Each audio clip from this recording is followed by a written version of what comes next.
السلام علیکم، امید کرتی ہوں آپ سب لوگ خیریت سے ہوں گے۔ Welcome back to Awais family vlogs and welcome back to another brand new vlog. So آپ لوگوں کو تھمبنیل دیکھ کے اندازہ ہو ہی گیا ہوگا کہ آج میں کس بارے میں بات کروں گی۔ تو سب سے پہلے میں نے کہیں ایک کوٹ پڑھی ہے، وہ میں آپ کو سناتی ہوں، جو کہ بڑی مشہور ہے، جو اشفاق اللہ رحمۃ اللہ، بہت ہی بڑے ہمارے ادیب گزرے ہیں، کون سب ان کو نہیں جانتے۔ وہ کہتے ہیں کہ کبھی بھی کسی انسان کی طرف سے اپنی ناقدری پر نہ کرنا، کبھی بھی کسی انسان کی طرف سے اپنی ناقدری پر نہ کرنا، کیونکہ قدر و قیمت کا تعین ہمیشہ وقت کرتا ہے اور درجات اوپر متعین ہوتے ہیں۔ یہ بات یاد رکھنا، درجات اوپر متعین ہوتے ہیں۔ اگر انسانی رویوں میں الجھیں گے تو زندگی بھر الجھ کر ہی رہ جائیں گے۔ بس عیب اور غیب کے جاننے والوں کے ساتھ اپنے معاملات سلجھائے رکھو، ساری الجھن اور مسائل دور ہو جائیں گے۔ کیا بات ہے، سمجھ آئی آپ کو؟ انہوں نے اس بارے میں بولا ہے کہ اگر کوئی انسان آپ کی بے قدری کر رہا ہے، ناقدری کر رہا ہے، تو اس کو جو ہے وہ زیادہ کرنے کی ضرورت نہیں ہے، کیونکہ ہمیں اپنے معاملات جو ہے وہ اللہ کے ہاں سب اچھے رکھنے ہیں، اس کے ساتھ صحیح رکھنے ہیں۔ اگر ہم دنیا والوں کے رویوں سے الجھ کے رہ جائیں گے تو پھر ہم زندگی خوش اسلوبی سے نہیں گزار سکیں گے۔ کتنی خوبصورت بات کہہ گئے ہیں نا۔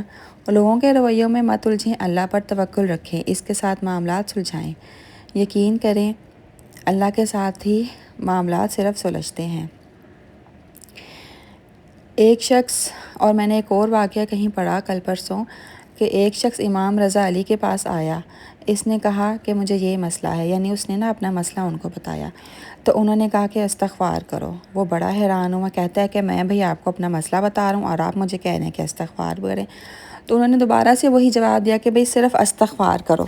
اس طرح سے ایک اور شخص اپنا مسئلہ لے کر آیا، آپ نے اس کو بھی وہی جواب دیا، اور ایک اور شخص اپنا مسئلہ لے کر آیا، اس کو بھی سیم ہی جواب دیا۔ تو کسی دوست نے آپ سے پوچھا کہ بھئی آپ کے پاس جو بھی اپنا مسئلہ لے کر آ رہے ہیں، آپ اس کو ہر مسئلے پر کہتے ہیں کہ بس استغفار کرو، یعنی ہر کسی کے مسئلے مسائل الگ ہیں، لیکن آپ سب کو کہہ رہے ہیں کہ بھئی استغفار پڑھا کرو، کثرت سے استغفار پڑھا کرو۔ تو انہوں نے جواب دیا کہ تم نے سورہ نوح نہیں پڑھی؟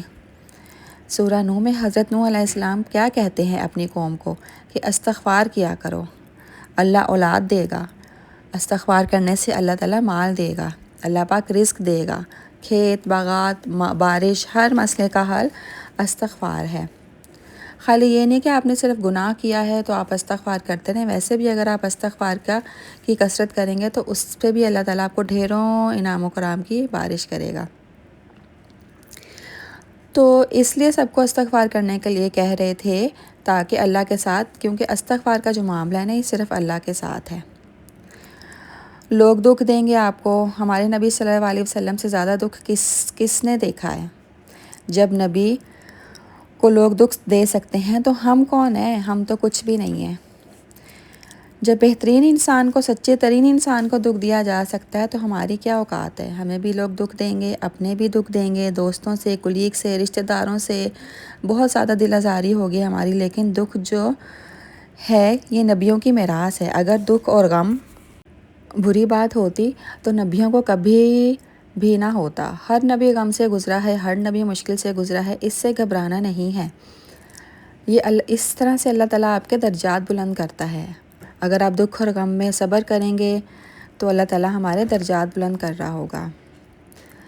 ہم سے بڑے بڑے گناہ ہوتے ہیں، لیکن اللہ تعالیٰ ان کا کفارہ یہیں پر دلا دیتا ہے، مختلف طریقوں سے۔ مشکلات آتی ہیں، ٹیسٹ اور ٹرائلز آتے ہیں، بڑا کچھ آتا ہے، لیکن قیامت والے دن وہ شخص کلیئر سٹیٹ میں آتا ہے۔ حدیث میں آتا ہے کہ قیامت والے دن کچھ لوگ بالکل کلین آئیں گے، ان کا اعمال نامہ بالکل صاف ستھرا ہوگا۔ تو کہا جائے گا کہ یہ کون لوگ ہیں جنہوں نے دنیا میں بڑی مشکلات، یہ وہ لوگ ہیں جنہوں نے دنیا میں بڑی مشکلات سے ان کو گزرنا پڑا، ان پہ بڑی مصیبتیں آئی ہیں، لیکن انہوں نے صبر کیا ہے، انہوں نے اللہ کے فضل سے صبر کیا، اور آج اس نتیجے میں قیامت والے دن ان کے اعمال میں کچھ برائی نہیں ہے، صرف اور صرف اچھائی ہی اچھائی ہے۔ یعنی اگر صرف ہم لوگ دنیا والوں کے رویوں سے، مصیبتوں، غم اور پریشانیوں میں اگر صرف صبر بھی کر لیں گے تو اللہ تعالیٰ ہمیں اس کا اتنا اجر دے گا کہ ہمارے نامہ اعمال میں سے ہماری برائیاں کاٹ دی جائیں گی، صرف اچھائی ہی اچھائی ہوگی، اور فرشتے سلوٹ کریں گے اس شخص کو جو صبر کرے گا، اور اللہ تعالیٰ سلام پیش کرتا ہے ان لوگوں کو جو صبر کرتے ہیں اور اللہ تعالیٰ کے آگے استغفار کرتے ہیں۔ قرآن پاک میں صبر کا لفظ 100 دفعہ آیا ہے۔ صبر جو ہے نا وہ جنتیوں کی سب سے بڑی خوبی صبر ہے، اور جو صبر کرتے ہیں، غم پہ صبر، برے رویوں پر صبر، صبر کا مطلب یہ ہے کہ برداشت کر جانا، یعنی کسی نے آپ کے ساتھ برا رویہ کیا ہے، برا سلوک کیا ہے، کوئی آپ پہ پریشانی آئی ہے، مشکل آئی ہے، تو لڑائی نہیں کرنی، جواب نہیں دینا۔ غصے کو پی جانے والے بہت پسند ہے اللہ تعالیٰ کو۔ آج کل تو لوگوں کے برے رویوں سے لوگ جو ہے نا وہ اتنا دل برداشتہ ہو جاتے ہیں، کسی نے اگر آپ کو برا سلوک کیا، آپ کے ساتھ برا سلوک کیا ہے، بغیر وجہ کے کسی نے آپ کے ساتھ لڑائی جھگڑا کیا ہے، برا سلوک کیا، آپ کو برا بھلا کہا ہے، یہاں تک کہ گالیاں دی ہیں، تو اگلا بندہ اتنا دل برداشتہ ہو جاتا ہے کہ وہ اپنے اوپر کھانا پینا حرام کر لیتا ہے، اپنی نیند ہر وقت بس اسی سوچوں میں رہتا ہے کہ یار اس نے میرے ساتھ اس طرح کا رویہ کیوں کیا، یا پھر آگے سے فٹافٹ اس کو جواب دیتا ہے، اس کے ساتھ لڑائی کرتا ہے۔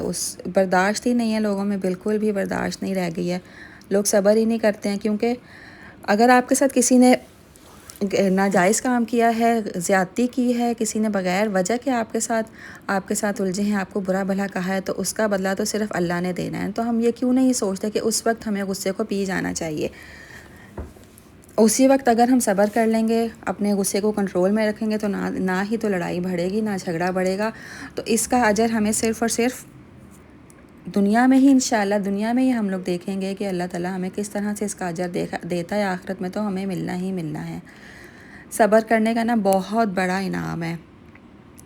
صبر، شکر اور برداشت، یہ تینوں چیزیں تو اللہ کے ہاں افضل ترین ہیں۔ شکر بھی اللہ تعالیٰ کہتے ہیں کہ میں نے تمہیں کچھ دیا ہوا ہے یا نہیں دیا ہوا، شکر ہمیشہ اللہ پاک کا شکر ادا کیا کریں۔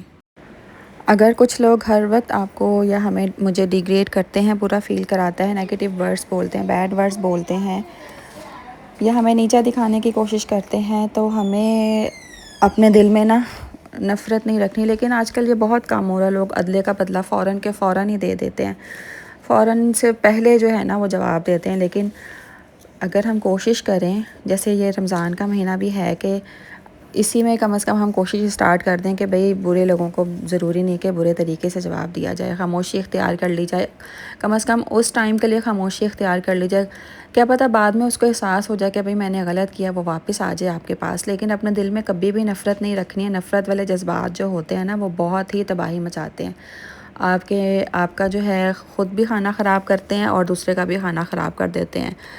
کسی کے لیے اپنے دل میں کینہ نہیں رکھنا، جس نے آپ کے ساتھ غلط کیا ہے نا تو اللہ پاک تو دیکھ رہا ہے نا، اللہ پاک سب کو دیکھ رہا ہے، تو اللہ تعالیٰ ضرور انشاءاللہ اس کا دنیا میں نہیں تو آخرت میں تو بدلہ ضرور دے گا۔ یہ تھوڑی سی باتیں تھی جو میں نے آج آپ کے ساتھ شیئر کرنی تھی، میں نے بھی یہ کہیں نہ کہیں سے سیکھی ہی ہیں، یہ میری خود کی تو نہیں ہے، لیکن سیکھنے سے انسان کو آتا ہے نا، تو اب میں نے بھی یہ اپنے دل میں ٹھان لیا کہ انشاءاللہ لوگوں کے برے رویوں کا میں نا برے طریقے سے جواب نہیں دوں گی انشاءاللہ تعالیٰ۔ اتنے اچھے پیارے الفاظ کے ساتھ میں نے آپ کو دکھائی ہے۔ صبح کی روٹین، بچوں کو اسکول سے بھیج کے میں سو جاتی ہوں، پھر میں دوبارہ نیچے جاتی ہوں۔ آج میں نے بنانا تھا چکن قورمہ، کیونکہ آج میرے کھانے پکانے کی ٹرن ہے، افطاری کی نہیں ہے۔ چکن قورمہ بنایا اور تھوڑا کچن صاف کروا کے میں بچوں کو اسکول سے لینے آ گئی ہوں۔ گلا خشک ہو رہا ہے، میرا روزہ ہے، اتنا بولا نہیں جاتا۔ آج ویسے گرمی بڑھ گئی ہوئی ہے، تو یہ میں نے بچوں کے لیے کوئی ٹوائے لیا، یہ ہمارے بچپن کا ٹوائے ہے، ہم لوگ اس سے کھیلا کرتے، تو میں نے کہا چلو حارث اور حمزہ کو بھی میں لے کر دیتی ہوں۔ اور آج دیکھیں کتنی تیز دھوپ نکلی ہوئی ہے، گرمی بہت زیادہ بڑھ گئی ہوئی ہے۔ اب تو اوپر بھی ہمارے پورشن میں بھی نا رات کو بھی ہمیں بہت زیادہ گرمی لگ رہی تھی، لیکن ابھی اے سی جو ہیں وہ ریپیئر ہونے والے ہیں، سروس ہونے والے ہیں، تو اے سی ہم نے چلائی نہیں۔ یہ بچوں کے اسکول کا راستہ جو ہے نا یہ سارا کچا ہے، اس نے ہمیں بہت تنگ کیا ہوا ہے۔ کئی بار تو ادھر اتنا زیادہ ٹریفک ہوتا ہے کہ بس سمجھ ہی نہیں آتی، ٹریفک جام میں پھنسے ہی رہتے ہیں کہ بچوں لیٹ ہو جاتے ہیں اسکول سے۔ چلیں جی، بچوں کو میں نے اسکول سے پک کر لیا ہے، بس گھر جائیں گے، نماز پڑھیں گے، قرآن پڑھیں گے، فریش ہو جائیں گے۔ اور ابراہیم ماشاءاللہ سارے روزے رکھ رہا ہے، سارے ابراہیم کے ماشاءاللہ سے روزے رکھ رہے ہیں، اور اس نے اس دفعہ ٹھان لیا ہے کہ میں سارے روزے رکھوں گا۔ تو بس یہ باقی ہم لوگ گھر آ گئے تھے، اس کے بعد بچے حارث اور حمزہ نے تو کھانا تھا۔ آپ لوگ بھی چینل کو سبسکرائب کر دیں، ویڈیوز کو لائک کیا کریں، شیئر کیا کریں، اگر ویڈیو پسند آئی ہے تو شیئر بھی کیا کریں۔ اللہ حافظ۔